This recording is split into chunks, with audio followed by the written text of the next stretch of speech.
चंद्रमा को शाप से मुक्ति। चंद्रमा की सुंदरता पर राजा दक्ष की 27 पुत्रियां मोहित हो गईं। वे सभी चंद्रमा से विवाह करना चाहती थीं।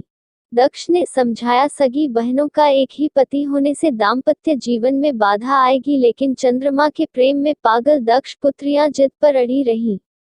अश्विनी सबसे बड़ी थी। उसने कहा कि पिताजी, हम आपस में मेलजोल से मित्रवत रहेंगे, आपको शिकायत नहीं मिलेगी। दक्ष ने 27 कन्याओं का विवाह चंद्रमा से कर दिया। विवाह से चंद्रमा और उनकी पत्नियां दोनों बहुत प्रसन्न थे, लेकिन ये खुशी ज्यादा दिनों तक नहीं रही। जल्द ही चंद्रमा 27 बहनों में से एक रोहिणी पर ज्यादा मोहित हो गए और अन्य पत्नियों की उपेक्षा करने लगे। यह बात दक्ष को पता चली और उन्होंने चंद्रमा को समझाया। कुछ दिनों तक तो चंद्रमा ठीक रहे, लेकिन जल्द ही वापस रोहिणी पर उनकी आसक्ति पहले से भी ज्यादा तेज हो गई।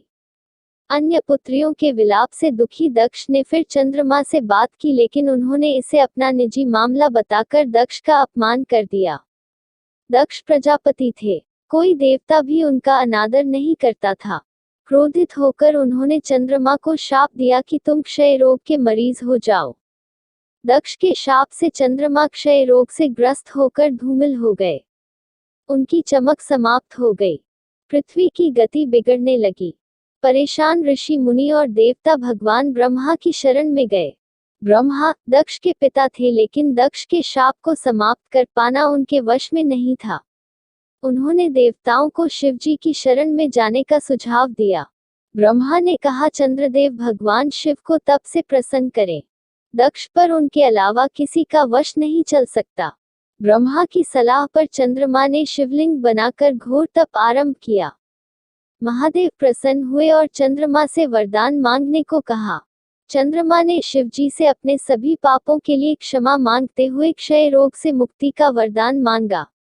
भगवान शिव ने कहा कि तुम्हें जिसने शाप दिया है वह कोई साधारण व्यक्ति नहीं है। उसके शाप को समाप्त करना संभव नहीं, फिर भी मैं तुम्हारे लिए कुछ न कुछ करूंगा जरूर। शिवजी बोले, एक माह में जो 2 पक्ष होते हैं, उसमें से एक पक्ष में तुम मेरे वरदान से निखरते जाओगे, लेकिन दक्ष के शाप के प्रभाव से दूसरे पक्ष में क्षीण होते जाओगे। शिव के वरदान से चंद्रमा शुक्ल पक्ष में तेजस्वी रहते हैं और कृष्ण पक्ष में धूमिल हो जाते हैं।